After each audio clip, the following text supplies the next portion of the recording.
Hello friends, it's going to be our first boat project after we've launched. Today we're going to be working on some updates to our running rigging.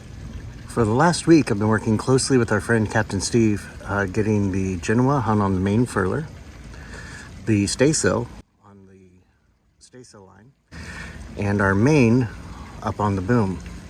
We've also gotten our boom vane and our main sheet connected to the traveler. All of these lines control either at the mast or at the cockpit. Here in the cockpit we have our double turning block and our two winches. This setup is the same on both sides of the cockpit. This allows us to winch in our lines. But one thing you may be noticing is we don't really have anything that holds those lines. So these winches are known as self-tailing.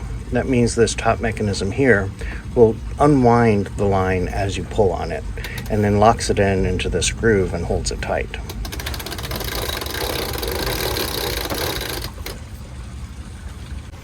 Now the problem we're having is that once we take the line off this winch, there's nothing to maintain tension on the line and keep it from going backwards, which means either the line has to stay on the winch, making this winch unusable, or we need to find a better way to hold the line.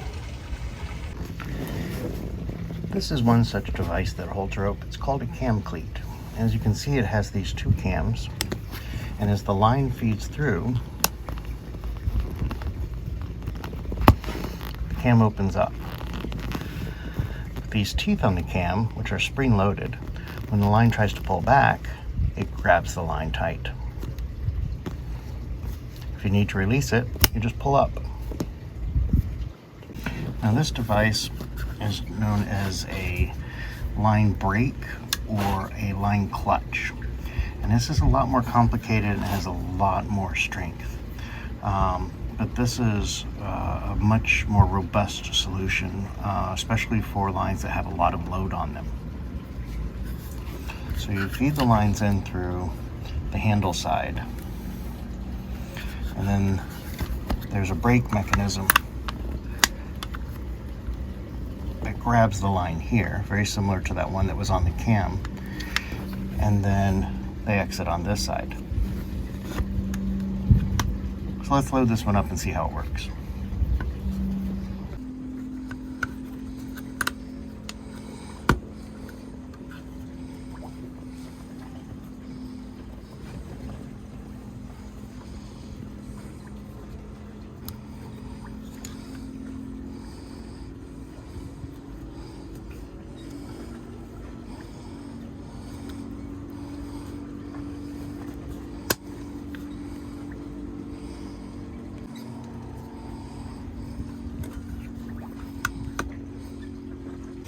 One of the particularly nice things about the line brakes and line clutches is that even in its closed position, it will still let you pull more line in. So if you need to tension a line even while it's closed, you can always pull more line.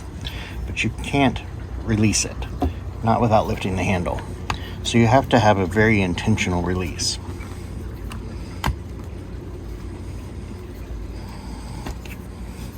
The other nice thing about the line brakes or clutches is you can apply labels here that let you know exactly which line you're working with.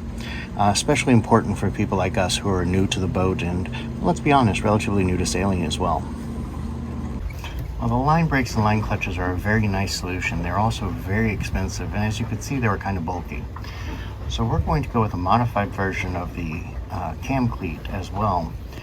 This one has what's called a fair lead on the front, so this is a completely smoothed ring that helps lead the rope where you want it to be pointed when it goes through the cleat.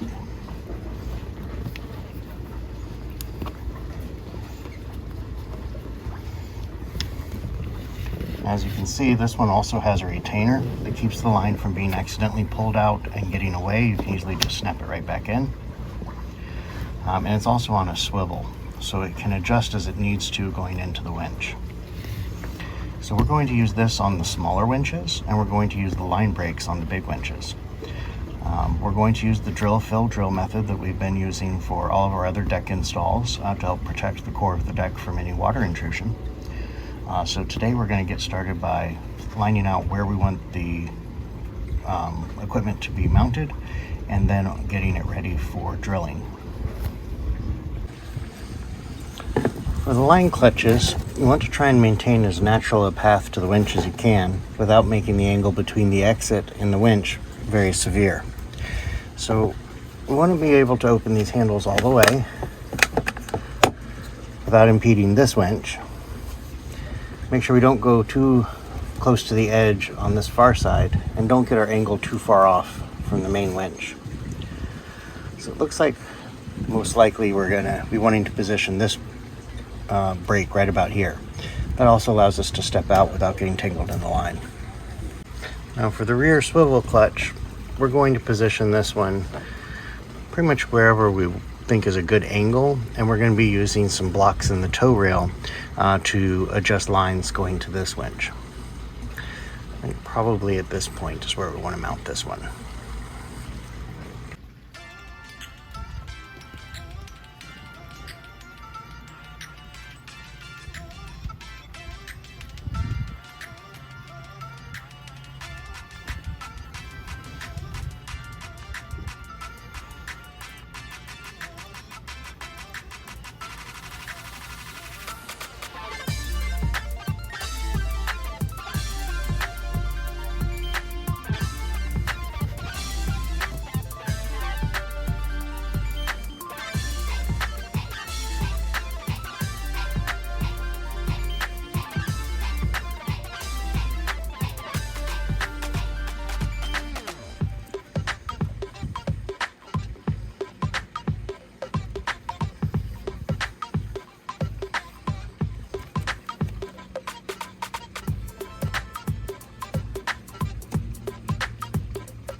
So we have completed our drilling pattern, and we have replicated it on both sides.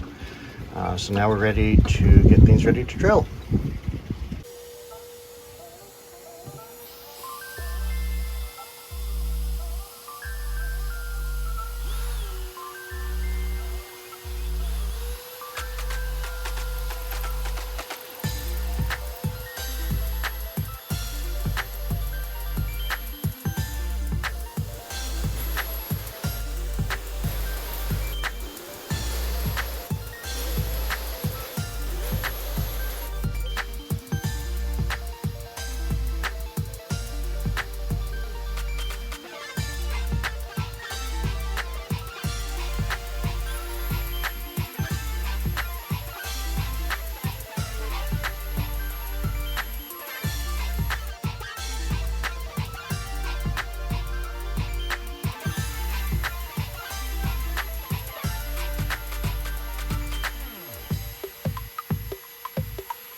So we've now drilled all the holes we need for all of the clutches and for the cam cleats. So that means we have made an additional 18 holes in the boat right now. So I will be using West System epoxy with the colloidal silica filler to make the thickened epoxy and getting that ready. But I need the timer that's on the phone, so we won't be able to record this part. So I'll rejoin you guys in a few moments. Okay, so we got the thickened epoxy into the holes. As you can see, it's a little bit rounded over above the hole, a little proud of the hole. That's to allow the bubbles that are still inside it to work their way out. And also the coring, the wood coring in here is going to absorb some of that epoxy. So we wanted to have a little bit extra in there. If there's still a bubble tomorrow when we're done, after it's fully cured, then we can come back and either cut that off or sand it down till it's nice and flat to get a good mounting surface for the brake to sit on. Hello friends. Yesterday we poured the epoxy and now we've let it cure. Let's see how it looks. We are completely hardened and slightly proud, so I will need to sand it down just a little bit before we can drill it and put in our hardware.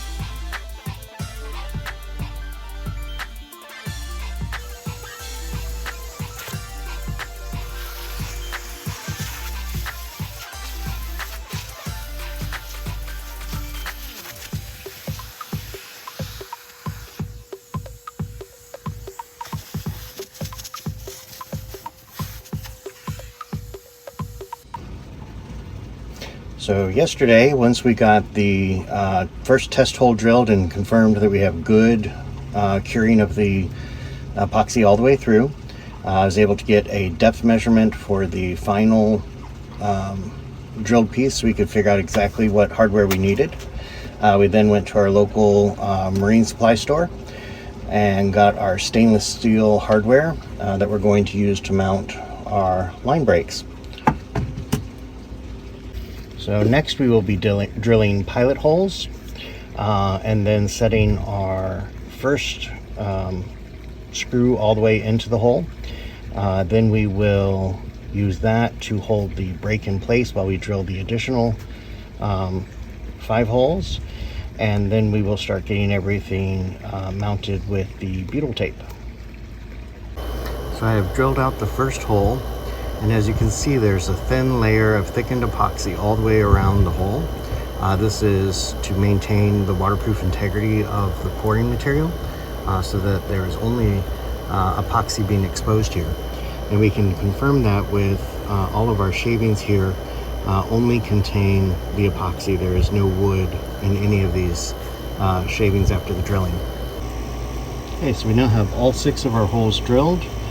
We have tested them with our bolts and they do fit wonderfully, so we'll be able to put those right in. We do need to vacuum this up and then wipe everything down with some isopropyl alcohol and then let it sit for about 10 minutes to make sure the alcohol is completely dissipated before we add the butyl tape.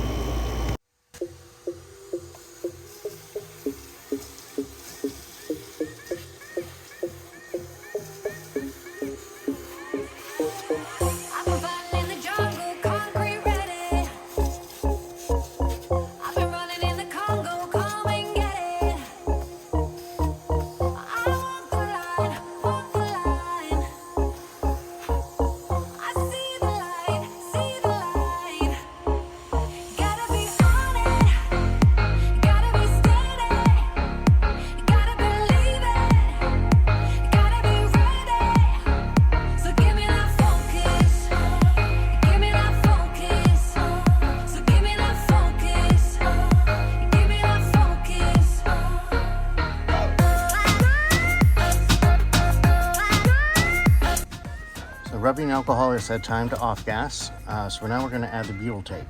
Normally we would add the butyl tape around the fastener and then push it through the deck. In this case, I'm not going to be able to manage all 6 fasteners and the block. So what we're going to do is we're going to apply the beetle tape to the bottom of the brake and leave space for the bolts, and then as we squish it down, it will get around the bolts.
There, it's all squished in. Now we just got to get it all lined up. Okay, so we've got our butyl on, and we've got 3 bolts in to be our guide screws going into the front here. We're gonna get it initially squished in.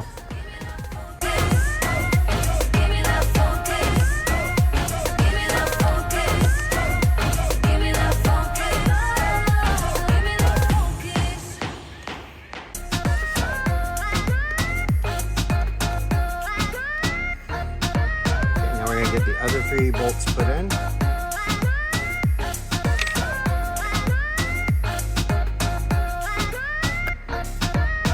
I've been coming up the hill, Kilimanjaro. I've been straight to the point, far like an arrow. I walk the line, I see the light,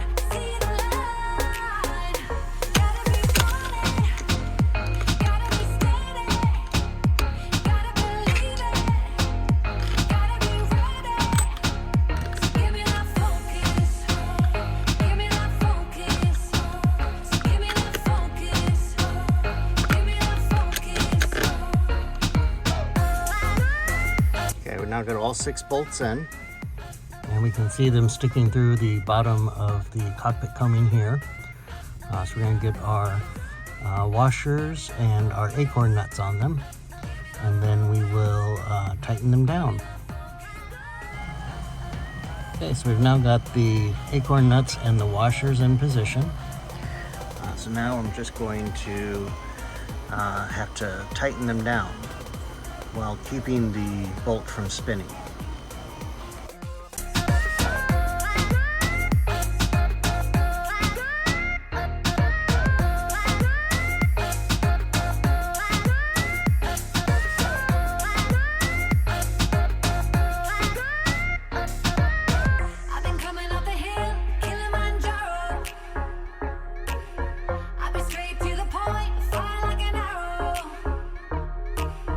So I've got everything as tight as I can get it for now, and as you can see, we're starting to see some of the squeeze out happening on the edges here. We want to be seeing this with the butyl tape as we're increasing the pressure, that it's sort of squeezing into all those spaces and making a very nice tight, watertight seal. So what we're going to do is let this sit for a little while, let it adjust. Got the lock washers installed and got everything tightened down and let it sit. And as you can see, the pressure is equalized and we have great squeeze out all the way around. Now with butyl tape, you want to be careful not to squeeze out too much. You can't actually get to the point you squeeze it all out. So we'll make sure we have just a little bit of it still in there, making a nice bead that sort of helps lock everything in place and keeps the water out. So let me show you the other side too.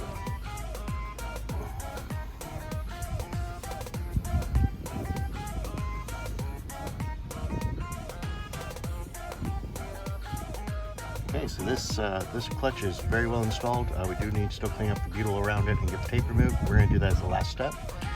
So we're going to go ahead and move on to the other side and get the other clutch installed.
We've gotten all 6 bolts through, so now we're going to get the nuts and the washers connected, and then once we tighten it down a little, we can add the split washer once we have some tension on it.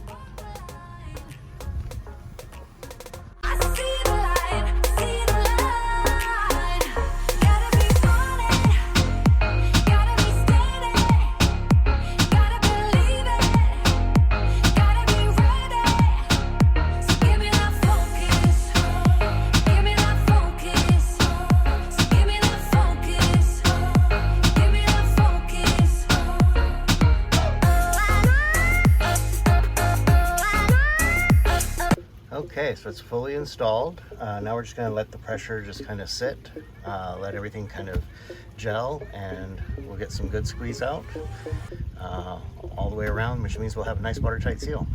Now it'll be time to work on the cam cleat for the smaller winch right behind here. For installing the cam cleats, we're actually wrapping the screws with the butyl, and then I'm just going to squish them down as I go instead of covering the whole surface.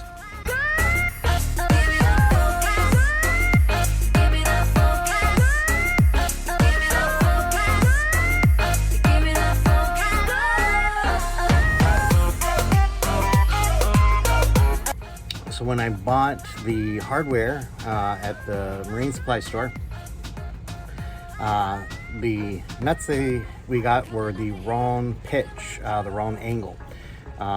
So we had to run back to the hardware store or back to the marine store and get some more stainless nuts. So we're going to try this again.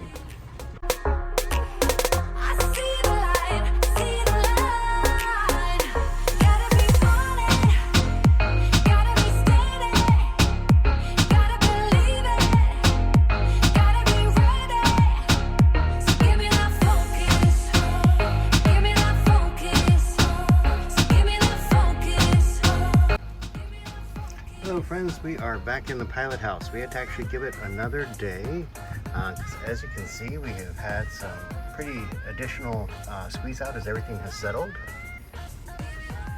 Squeeze outs on both sides of the boat. So we wanted to make sure it was all done settling in before we started removing the excess. So now I'm going to just clean up the excess and get the tape off and start getting the lines run through the brakes.